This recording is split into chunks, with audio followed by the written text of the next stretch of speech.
Et si le principal obstacle entre vous et l'abondance que vous recherchez n'était pas le manque de travail, le manque d'intelligence ou même le manque de chance?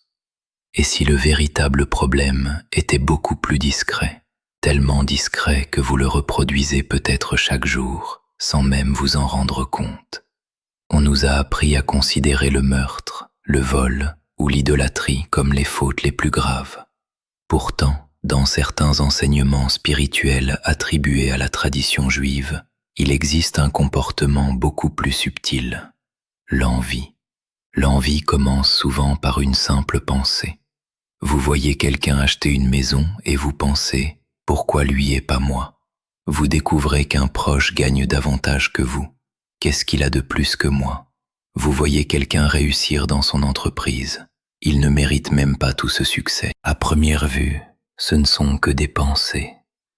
Mais selon l'enseignement présenté dans cette vidéo, ces pensées peuvent progressivement transformer votre manière de voir votre propre vie. Pendant des années, j'ai étudié les textes et les traditions spirituelles qui parlent de la relation entre l'homme, ses pensées, ses actions et sa prospérité. Une histoire en particulier m'a profondément marqué. Lorsque j'étais encore jeune, mon grand-père m'a expliqué qu'il existait une différence fondamentale entre désirer quelque chose et envier quelqu'un qui possède cette chose. Le désir peut vous pousser à progresser. L'envie, elle, vous pousse à regarder ce que possède l'autre et à considérer votre propre part comme insuffisante. C'est là que commence le problème.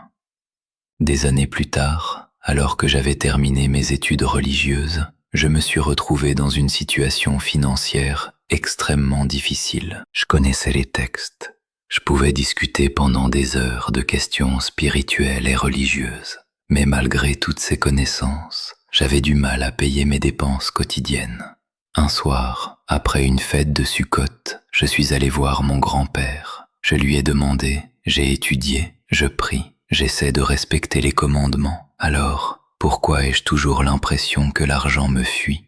Il ne m'a pas répondu immédiatement. Il a pris un livre, l'a ouvert et m'a demandé de lire attentivement un passage. Puis, il m'a dit quelque chose que je n'ai jamais oublié. Tu cherches peut-être ce qui doit entrer dans ta vie, alors que tu devrais d'abord regarder ce qui l'empêche d'entrer. Cette phrase a changé ma manière de réfléchir. Nous passons souvent notre temps à chercher davantage, plus d'argent, plus de clients, plus d'opportunités, plus de reconnaissance. Mais nous nous demandons rarement « Qu'est-ce qui, dans mon propre comportement, peut être en train de me bloquer ?» Lorsque nous voyons les autres réussir, nous pouvons ressentir une tension intérieure. Nous comparons leur vie à la nôtre. Nous comparons leur maison à notre logement, leur voiture à la nôtre, leur entreprise à la nôtre, leur mariage à notre situation, leur compte bancaire au nôtre. Et petit à petit, nous cessons de regarder ce que nous possédons déjà. Nous ne voyons plus notre propre chemin. Nous ne voyons plus nos progrès. Nous ne voyons plus nos possibilités. Nous voyons uniquement ce que l'autre possède et que nous n'avons pas. C'est précisément ce mécanisme que cette ancienne tradition cherche à dénoncer. L'envie ne vous fait pas seulement souffrir lorsque quelqu'un réussit. Elle peut également vous empêcher de reconnaître votre propre valeur. Et lorsqu'une personne passe sa vie à se comparer, elle risque de poursuivre une vie qui n'est même pas la sienne. Elle veut le métier de quelqu'un d'autre, la maison de quelqu'un d'autre, la réussite de quelqu'un d'autre, la reconnaissance de quelqu'un d'autre. Mais elle oublie une question essentielle.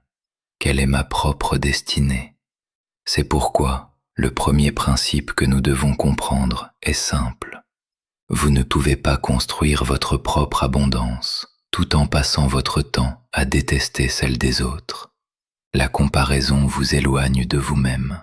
Et plus vous vous éloignez de votre propre chemin, plus vous avez l'impression que votre vie stagne.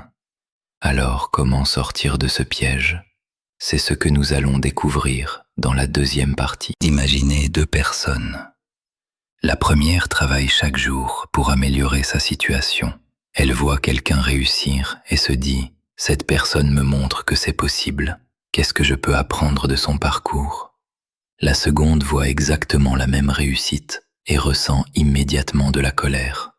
Elle pense: pourquoi cette personne possède-t-elle tout cela alors que moi je lutte?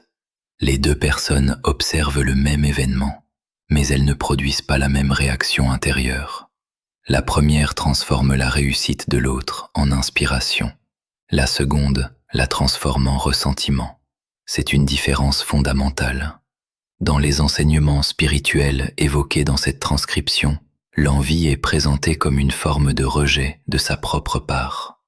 Lorsque vous dites intérieurement « pourquoi lui ?», vous risquez de perdre de vue une autre question. Que puis-je construire avec ce que j'ai aujourd'hui? La tradition parle symboliquement d'un récipient propre à chaque individu. Votre vie possède ses propres capacités, ses propres responsabilités, ses propres opportunités et son propre rythme. Le problème commence lorsque vous abandonnez symboliquement votre récipient pour essayer de remplir celui de quelqu'un d'autre. Vous voulez exactement son résultat, mais vous ne connaissez pas son chemin. Vous voyez sa réussite, mais vous ne voyez pas ses sacrifices. Vous voyez son argent, mais vous ne voyez pas ses difficultés. Vous voyez sa maison, mais vous ne voyez pas ses dettes. Vous voyez son sourire, mais vous ne connaissez pas ses inquiétudes. La comparaison est donc souvent basée sur une illusion. Nous comparons notre réalité complète avec l'image partielle de la vie de quelqu'un d'autre. Et cette comparaison peut devenir extrêmement destructrice. Elle peut vous faire croire que vous êtes en retard, que vous n'avez pas assez, que votre vie est injuste, que les autres ont reçu quelque chose qui aurait dû vous revenir. À partir de là, l'envie peut progressivement devenir du ressentiment, et le ressentiment peut ensuite influencer vos décisions.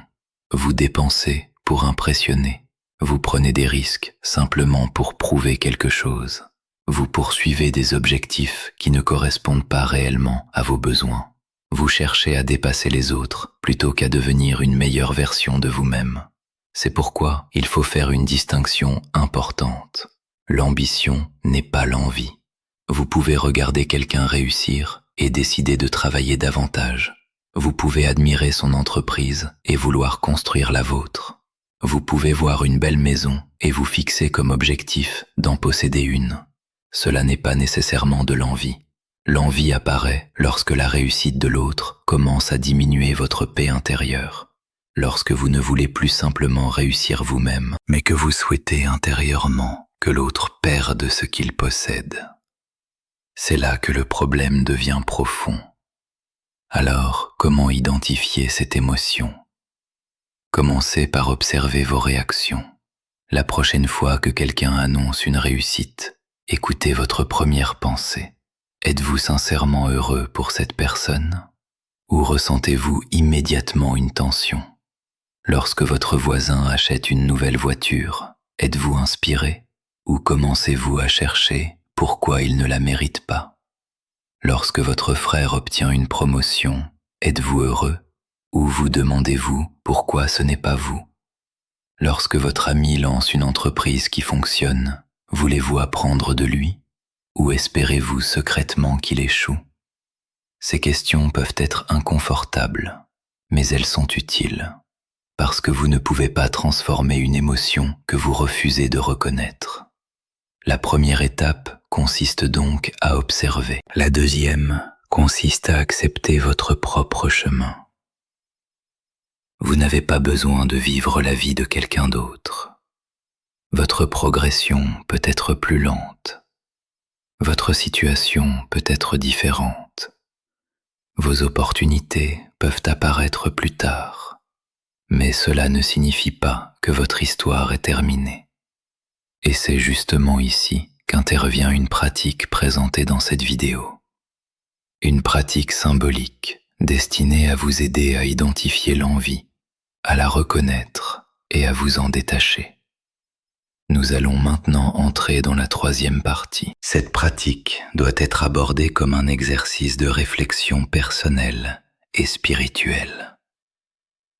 Son objectif principal est simple. Identifiez ce qui vous fait comparer votre vie à celle des autres et apprendre à vous en libérer. Pour commencer, choisissez un moment calme. L'idéal est de le faire le matin, avant que votre journée ne soit remplie de distractions. Vous aurez besoin de 4 choses.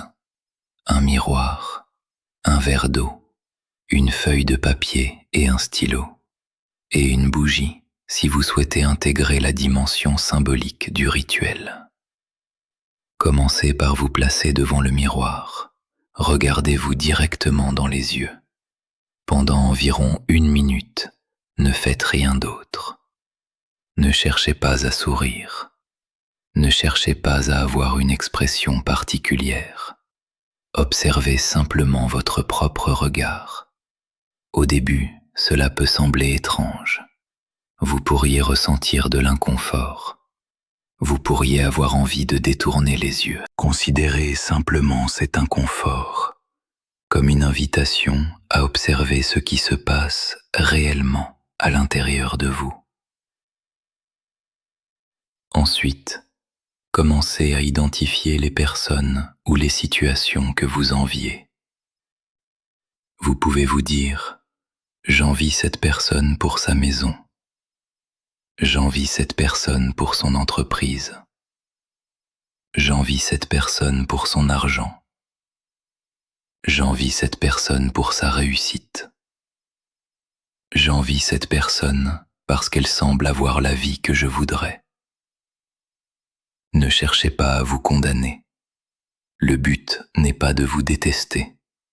Le but est de mettre des mots sur ce que vous ressentez. Une émotion cachée peut contrôler votre comportement. Une émotion reconnue peut devenir beaucoup plus facile à travailler.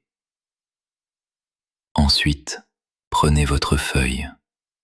Écrivez 4 phrases. Je libère l'envie qui se trouve dans mon cœur. J'accepte ma propre part avec gratitude.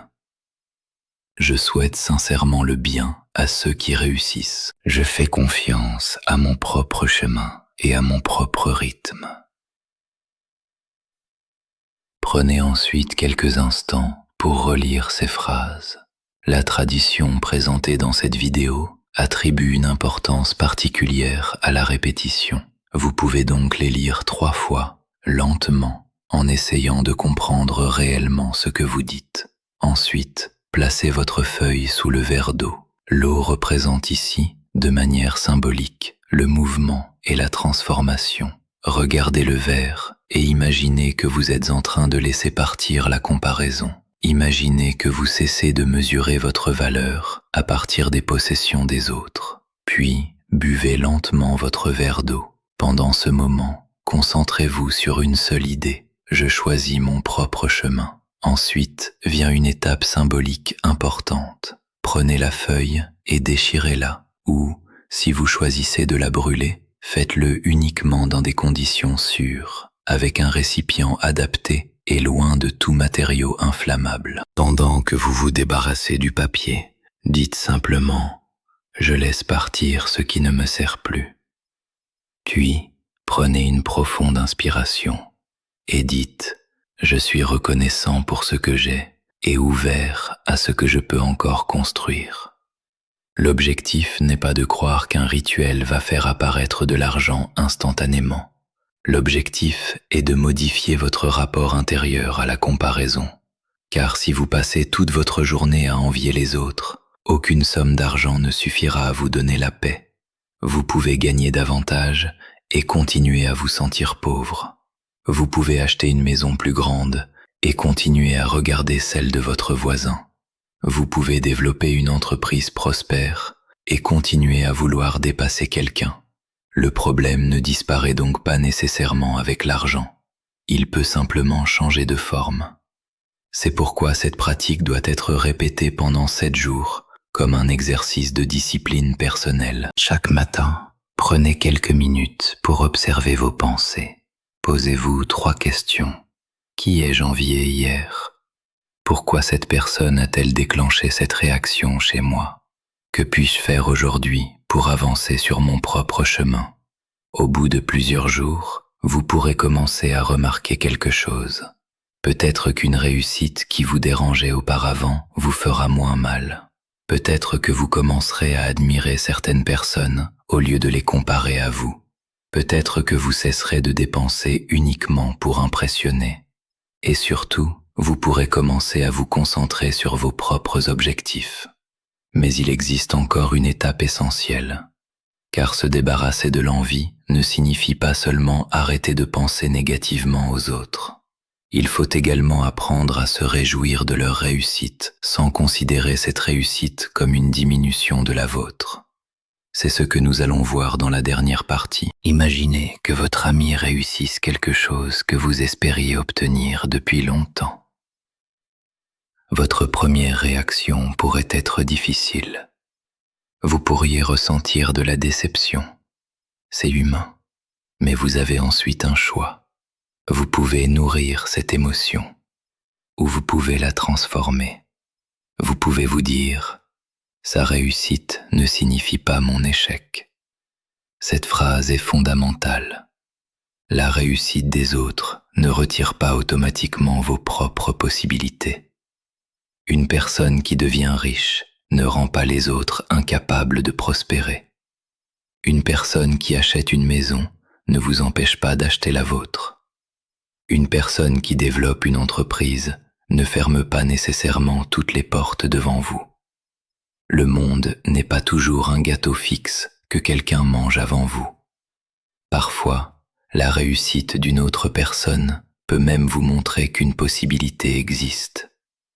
Vous pouvez apprendre, observer, vous inspirer, créer votre propre version du succès. C'est cette transformation intérieure qui constitue le véritable objectif. Vous passez de « pourquoi lui » à « qu'est-ce que je peux apprendre de son parcours ?» Vous passez de « il a ce que je mérite » à « je vais travailler sur ce qui m'appartient ». Vous passez de « j'espère qu'il échoue » à « je peux lui souhaiter le bien tout en poursuivant mes propres objectifs ». Cette manière de penser peut changer profondément votre vie. Mais il faut également faire attention à une autre attitude, parler négativement des personnes qui réussissent. Vous pouvez prétendre ne pas être envieux tout en passant votre temps à critiquer ceux qui ont davantage. Il a sûrement triché, elle a certainement eu de la chance. Il ne mérite pas leur argent. Son succès ne durera pas.